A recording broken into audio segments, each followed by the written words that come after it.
러시아 사회에 흥미로운 움직임이 감지되고 있습니다. 서방 기업들이 하나둘 러시아를 떠난 자리, 그 공백을 누가 채울 것인가에 대한 러시아 국민들의 기대가 있는데요. 특히 주목할 점은 많은 러시아인들이 한국 기업이 가장 먼저 돌아올 것이라고 굳게 믿고 있다는 사실입니다. 왜 하필 한국일까요? 오늘은 러시아 자동차 시장의 최전선에서 20년간 경험을 쌓아온 전문가의 충격적인 증언을 소개해드리겠습니다. 사연 끝나면 구독과 좋아요 꼭 눌러주실 거죠? 감사합니다. 그럼 오늘의 사연 시작합니다. 저는 러시아 모스크바 외곽에서 자동차 수입 사업을 하고 있는 알렉세이 페트로프입니다. 올해로 나이 쉰을 바라보니 세월이 참 빠르게 지나갔다는 생각이 듭니다. 제가 처음 자동차 사업을 시작했던 20년 전 러시아는 변화의 바람이 불던 시기였죠. 소련 붕괴 이후 서방의 문화와 제품들이 물밀듯이 들어오던 때였습니다. 그 시절에 저는 우연히 한국 자동차를 접하게 되었어요. 독일 차는 너무 비쌌고 일본 차는 너무 오래 기다려야 했죠. 하지만 한국 차는 달랐습니다. 가격도 적당하고 품질도 좋았어요. 무엇보다 러시아의 혹독한 겨울을 견딜 수 있었습니다. 첫눈에 반해 한국차 수입을 결정했던 그 순간이 아직도 생생하게 기억납니다. 처음에는 작은 규모로 시작했어요. 한 달에 두세 대 정도만 들여왔죠. 그런데 고객들의 반응이 놀라웠습니다. 이 가격에 이런 품질이라고?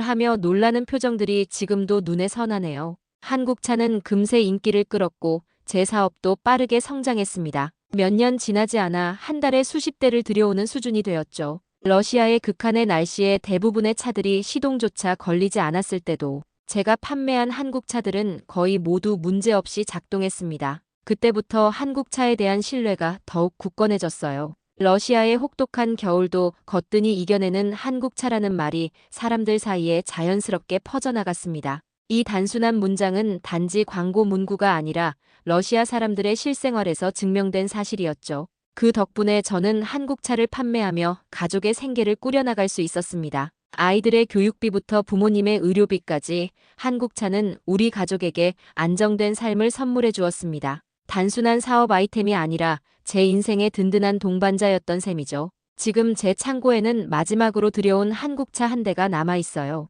매일 아침 그 차를 바라보며 생각합니다. 이 차가 팔리면 정말 끝인가? 20년 동안 쌓아온 제 인생이 한순간에 무너지는 것 같았습니다. 한국차로 시작해서 한국차로 끝나는 운명인가 싶었죠. 한국차와 제 인연은 사실 우연히 시작되었습니다. 2000년대 초반 모스크바에서 열린 자동차 박람회에서 처음으로 한국차를 보게 되었어요. 당시만 해도 러시아에서는 독일차나 일본차가 좋은 차의 대명사였습니다. 하지만 한국 부스에 전시된 차들의 세련된 디자인과 기능에 눈길이 갔죠. 가격표를 보고는 더 놀랐습니다. 비슷한 품질의 유럽차보다 30% 이상 저렴했으니까요. 그날 저는 결심했습니다. 이건 기회다라고 생각했죠. 고민 끝에 모든 저축금을 털어 한국차 3대를 사들였습니다. 주변에서는 모두 말렸어요. 알렉세이 미쳤니? 아무도 모르는 한국차를 누가 사겠어?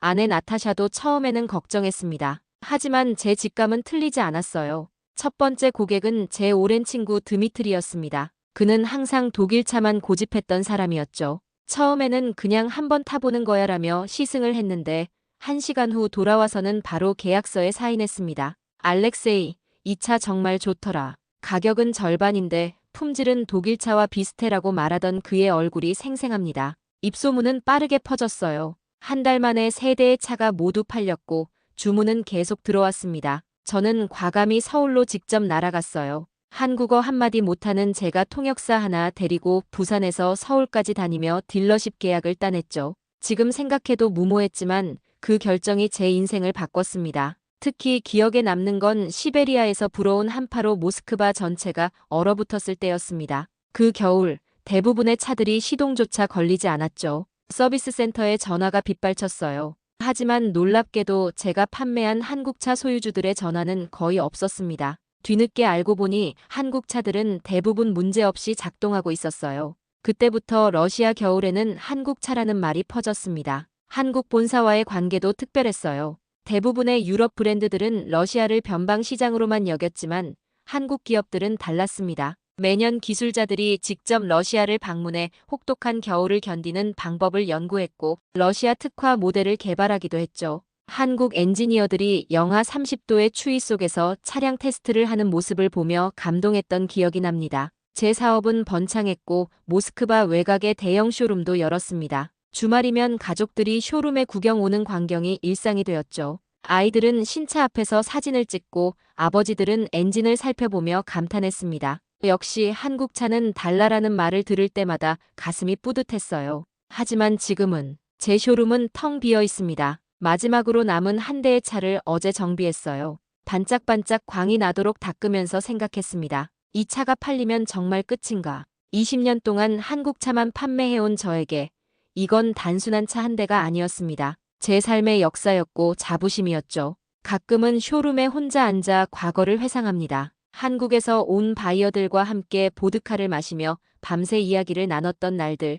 새 모델이 출시될 때마다 느꼈던 설렘. 고객들이 만족스러운 표정으로 차 열쇠를 받아가던 순간들. 그 모든 기억이 한편의 영화처럼 지나갑니다. 하루는 오랜 고객인 이반이 찾아왔어요. 그는 15년 동안 한국차만 탔던 사람입니다. 알렉세이, 내 차가 이제 수명이 다해가는데 한국차는 정말 없나요? 그의 실망한 표정을 보며 마음이 아팠습니다. 미안해요, 이반. 지금은 마지막 한 대뿐이에요. 그것도 이미 예약이 되어 있어요. 이반은 한숨을 쉬며 말했습니다. 중국차를 사야 하나. 하지만 한국차만큼 믿을 수 있을까 모르겠어. 이 대화가 제게는 큰 울림이 되었습니다. 한국차는 단순한 이동수단이 아니었어요. 러시아 사람들에게 한국차는 신뢰의 상징이었습니다. 이제 그 신뢰가 사라진다고 생각하니 가슴이 아팠죠. 2022년 초 전쟁이 시작되고 세상이 바뀌었습니다. 서방 국가들의 제재가 시작되었고 많은 글로벌 기업들이 러시아를 떠났죠. 처음에는 일시적인 상황이라 생각했어요. 곧 돌아올 거야라는 희망을 가지고 있었습니다. 하지만 시간이 지나도 상황은 나아지지 않았어요. 몇 개월 후 저는 충격적인 뉴스를 접했습니다. 한국 자동차 기업들이 공식적으로 러시아 시장 철수를 선언한 거였죠. 그날 밤 쇼룸에 혼자 앉아 보드카 한 병을 비웠습니다. 20년 인생이 한순간에 무너지는 기분이었어요. 다음 날 아침 부어오른 눈으로 거울을 보며 자문했습니다. 이제 어떻게 하지? 수입이 끊겼고 직원들의 월급도 문제였죠. 쇼룸 임대료도 내야 했고 가족도 부양해야 했습니다. 그때 시장에 새로운 물결이 밀려들고 있었어요. 철수한 서방 기업들의 공백을 중국 브랜드들이 빠르게 채워가기 시작했죠. 예전에는 한국 브랜드들의 화려한 부스가 늘 인기를 끌었는데 이제는 그 자리를 중국 브랜드들이 채우고 있었습니다. 하발, 칠우이, 지리 이름도 생소한 이름들이었지만 그들은 공격적인 마케팅과 저렴한 가격으로 러시아 시장의 50%를 차지했습니다. 그 소식을 듣는 순간 가슴이 철렁 내려앉았습니다. 처음에는 저도 중국차를 수입해볼까 고민했어요. 하지만 20년 동안 한국차만 취급해온 제게는 쉽지 않은 결정이었습니다. 그래서 직접 확인해보기로 했죠. 모스크바 외곽에 있는 중국차 딜러십을 찾아갔습니다. 그곳에서 만난 젊은 세일즈맨 블라디미르는 자신만만하게 말했어요. 알렉세이 씨, 이제 중국차의 시대입니다. 품질은 한국차와 비슷한데 가격은 훨씬 저렴해요. 전시된 차들을 둘러보았습니다. 겉보기에는 디자인도 괜찮고 내부 인테리어도 나쁘지 않았어요. 하지만 제 오랜 경험으로 봤을 때 뭔가 부족했습니다. 차 문을 열고 닫을 때의 소리, 내부 마감재의 품질, 엔진룸의 정리, 작은 디테일에서 차이가 느껴졌죠. 가장 궁금했던 질문을 했습니다. 이 차는 러시아 겨울을 버틸 수 있을까요? 블라디미르는 잠시 망설이더니 웃으며 말했어요. 물론이죠. 중국도 추운 지역이 많잖아요. 그의 대답에 확신이 없어 보였습니다. 한국 엔지니어들이 영하 30도에서 직접 테스트하던 모습이 떠올랐어요. 그 진정성의 차이가 느껴졌습니다. 몇 주 후 모스크바에서 열린 자동차 박람회에 다녀왔습니다. 놀라운 광경이 펼쳐졌어요. 예전에는 한국, 독일, 일본 브랜드들의 화려한 부스가 줄을 이루었는데 이제는 중국 브랜드들이 그 자리를 차지하고 있었죠. 통계 자료도 충격적이었습니다. 러시아 시장 상위 10개 브랜드 중 6개가 중국 브랜드라는 발표가 있었어요. 불과 2년 전만 해도 상상할 수 없던 일이었습니다. 더욱 놀라운 사실은 중국 자동차 회사들이 철수한 서방 기업들의 공장을 인수하고 있다는 거였어요. 상트페테르부르크의 한 공장은 이미 중국 브랜드의 생산 라인으로 바뀌었다고 했습니다. 그곳에서 일하던 러시아 기술자들은 이제 중국차를 만들고 있었죠. 10월이 되어 첫 눈이 내렸을 때 제 예상은 현실이 되었습니다. 서비스 센터에 근무하는 친구 니콜라이에게서 전화가 왔어요. 알렉세이, 중국 차들의 문제가 많아. 겨울이 본격적으로 시작되지도 않았는데 벌써 배터리 문제, 시동 문제로 전화가 빗발쳐. 예상은 했지만 확인하니 마음이 복잡했습니다. 한 달 후, 저는 오랜 고객인 세르게이를 우연히 만났어요. 그는 2개월 전 중국차를 구매했다고 했습니다. 어떤가요? 만족하시나요?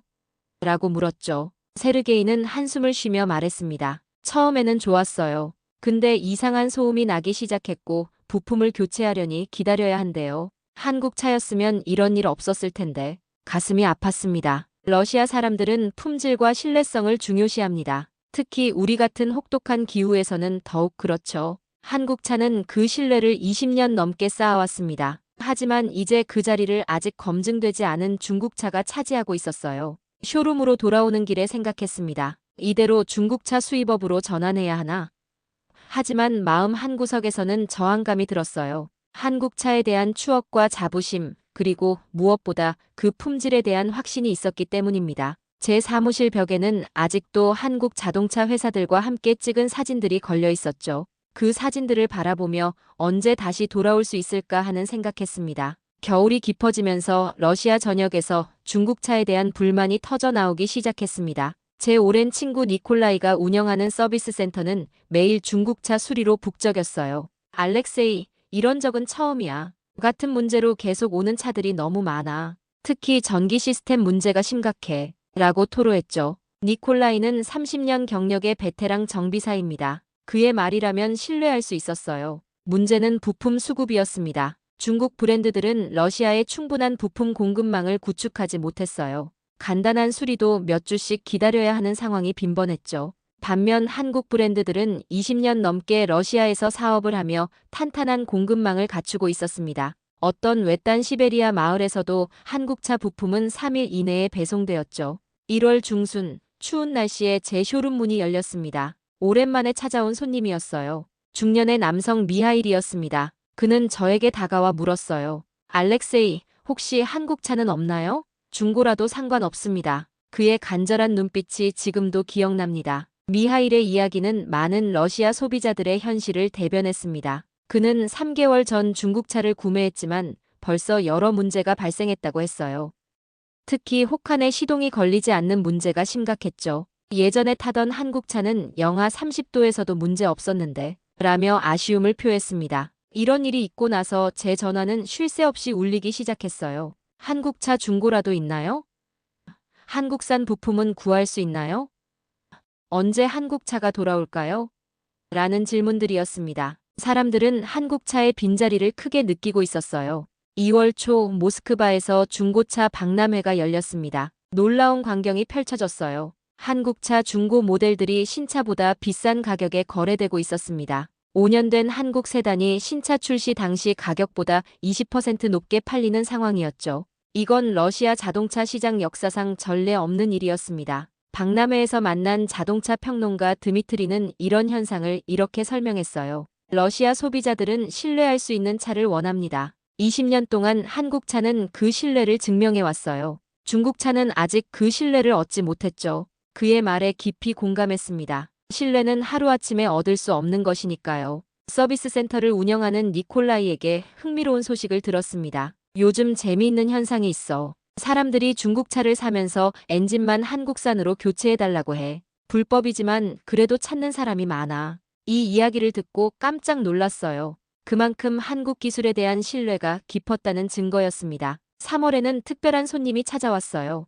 모스크바에서 택시 회사를 운영하는 블라디미르였습니다. 그는 예전에 제게서 한국차 30대를 구매했던 단골이었죠. 알렉세이, 한국차가 없어서 정말 곤란해요. 중국차로 바꿨더니 정비 비용이 3배나 늘었어요. 한국차는 60만 킬로미터를 달려도 멀쩡했는데 중국차는 10만 킬로미터도 안 돼서 문제가 생겨요. 그의 말을 듣고 가슴이 아팠습니다. 어느 날 제 아들 이고르가 흥미로운 정보를 가져왔어요. 대학에서 경제학을 공부하는 그는 인터넷을 통해 다양한 소식을 접하고 있었죠. 아버지, 온라인 커뮤니티에서 한국차를 그리워하는 모임이 생겼어요. 한국차를 기다리는 사람들이라는 그룹인데 회원이 이미 3만 명이 넘어요. 이 소식은 제게 작은 희망을 주었습니다. 저만 한국차를 그리워하는 게 아니었어요. 러시아 전역에서 많은 사람들이 같은 마음이었습니다. 그때 한 고객이 제게 다가와 조용히 말했어요. 알렉세이, 한국차를 구할 수 있는 방법이 있다고 들었어요.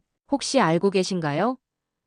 이 질문은 제게 새로운 세계의 문을 열어주었습니다. 비공식 루트를 통해 한국차를 들여오는 사람들이 생겨나고 있었던 거죠. 사실 저도 이미 이런 소문을 들었지만 직접 확인하진 못했어요. 중고차 시장에서 수십 년간 일한 제 친구 표도르에게 연락했습니다. 표도르, 한국차를 비공식 루트로 들여오는 방법이 정말 있나?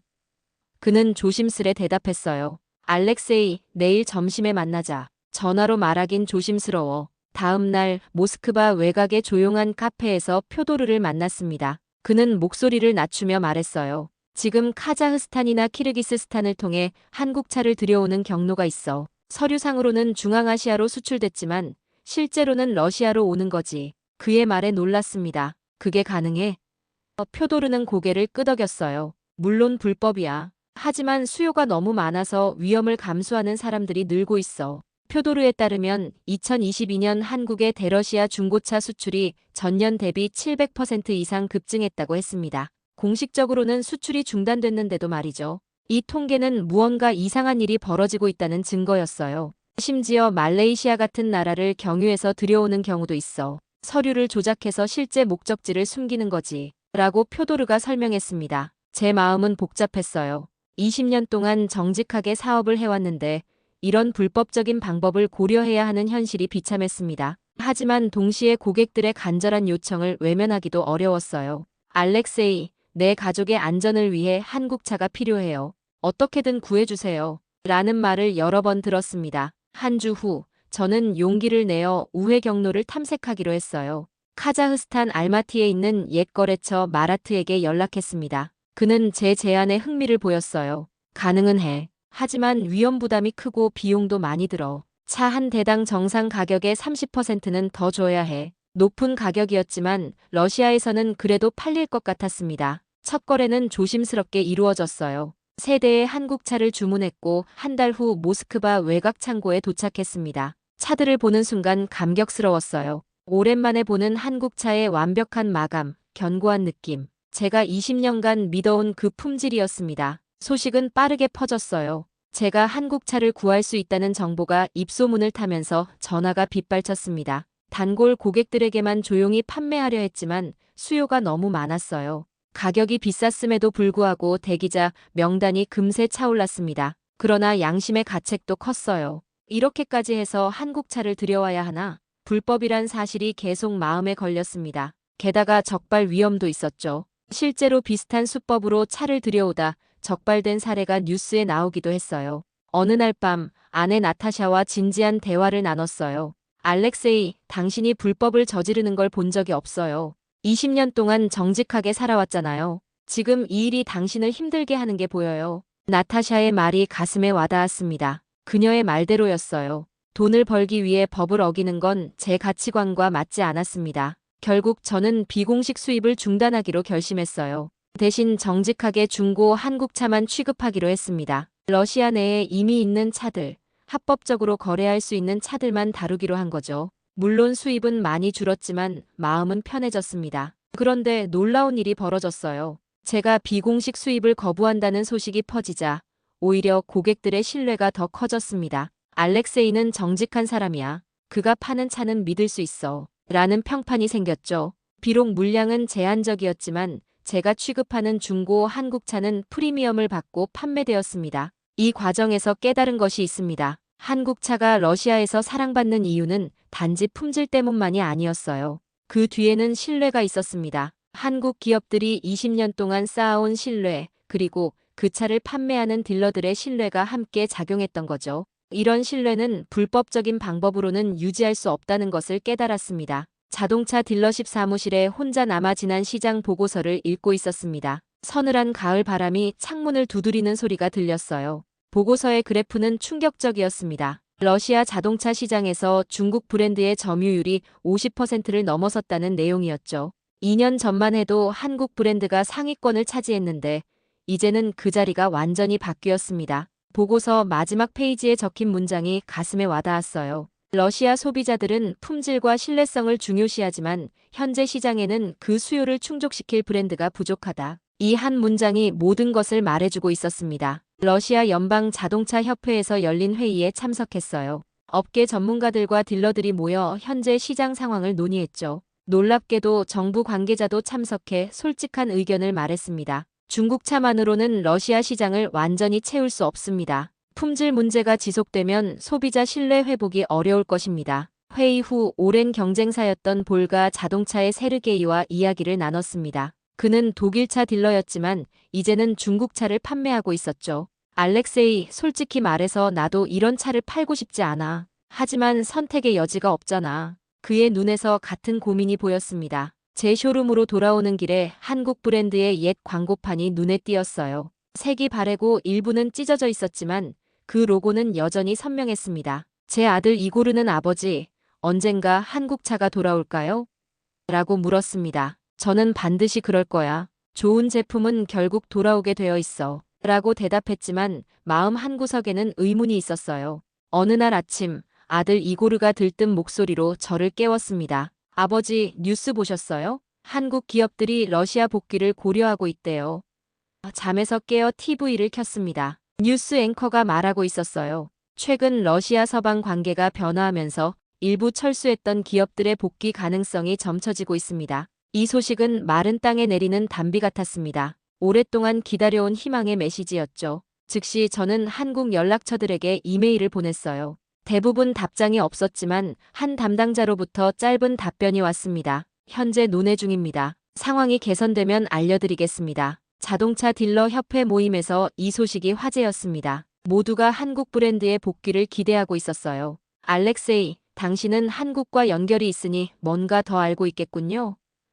많은 사람들이 물었지만 저도 확실한 정보는 없었습니다. 그러나 시장에는 변화의 조짐이 보이기 시작했어요. 중고 한국차 가격이 안정되었고 일부 부품 공급이 재개된다는 소문도 돌았습니다. 무엇보다 소비자들이 다시 기대감을 보이기 시작했죠. 어머니와 함께 저녁 뉴스를 보고 있을 때였습니다. 경제 뉴스에서 한국 자동차 회사의 로고가 등장했어요. 그 순간 가슴이 철렁 내려앉는 듯한 감동이 밀려왔습니다. 화면 속 그 친숙한 로고는 마치 오랜 친구의 얼굴을 보는 것 같았죠. 목이 메어 말을 잇지 못했고 눈시울이 뜨거워졌습니다. 20년 동안 매일 보아왔던 그 로고가 다시 러시아 뉴스에 등장한다는 것, 그것은 단순한 기업 소식이 아니라 저에게는 희망의 메시지였습니다. 어머니는 제 표정을 보고 제 손을 꼭 잡으며 말했습니다. 알렉세이, 한국차가 돌아오면 다시 일할 수 있겠지?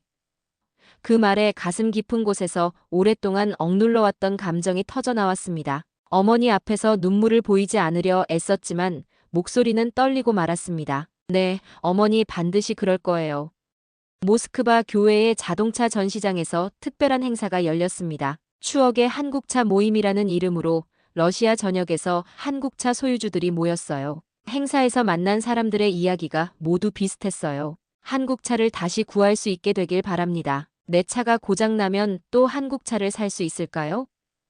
중국차는 한국차만큼 믿을 수 없어요. 이 목소리들은 한국 기업들에게 전해져야 할 메시지였습니다. 저는 행사의 마지막 연설자로 초대받았어요. 20년간 한국차 딜러로 일해온 경험을 나누었죠. 한국차가 러시아에 처음 왔을 때 아무도 믿지 않았습니다. 하지만 시간이 지나면서 그 품질과 신뢰성을 모두가 인정하게 되었죠. 저는 믿습니다. 한국차는 반드시 러시아로 돌아올 것입니다. 집으로 돌아오는 길에 라디오에서 흥미로운 소식이 들려왔습니다. 러시아 정부가 해외 자동차 기업들의 복귀를 위한 새로운 정책을 검토하고 있다는 내용이었어요. 비록 구체적인 브랜드 이름은 언급되지 않았지만 한국 기업들이 포함되어 있을 가능성이 컸습니다. 매일 아침 쇼룸을 정리하고 오래된 한국차 카탈로그를 다시 읽으며 잠시 떠났던 한국 기업들과의 연락을 유지하기 위해 노력합니다. 비록 지금은 어려운 시간을 보내고 있지만 언젠가 다시 한국차가 러시아의 길을 달리는 그날이 반드시 올 것이라 믿습니다. 그때까지 저는 이곳에서 러시아의 수많은 소비자들과 함께 한국의 귀환을 기다리고 있겠습니다. 기다림이 길어질지라도 한국이 다시 돌아오는 그 순간까지 저는 여기 있을 것입니다. 오늘 사연은 여기까지입니다. 한국 기업들의 철수가 러시아 소비자들에게 미친 깊은 영향과 한국 제품이 해외 시장에서 20년 이상 쌓아온 견고한 신뢰를 생생하게 볼 수 있었습니다. 단순한 제품을 넘어 한국가의 기술력과 철학이 어떻게 국경을 초월해 사람들의 일상과 삶에 의미 있는 변화를 가져왔는지도 확인할 수 있었습니다. 오늘 사연에 대한 여러분의 생각을 댓글로 남겨주세요. 내일도 감동적인 사연으로 찾아뵙겠습니다. 귀한 시간 내주셔서 감사합니다. 지금까지 감동 신호등이었습니다.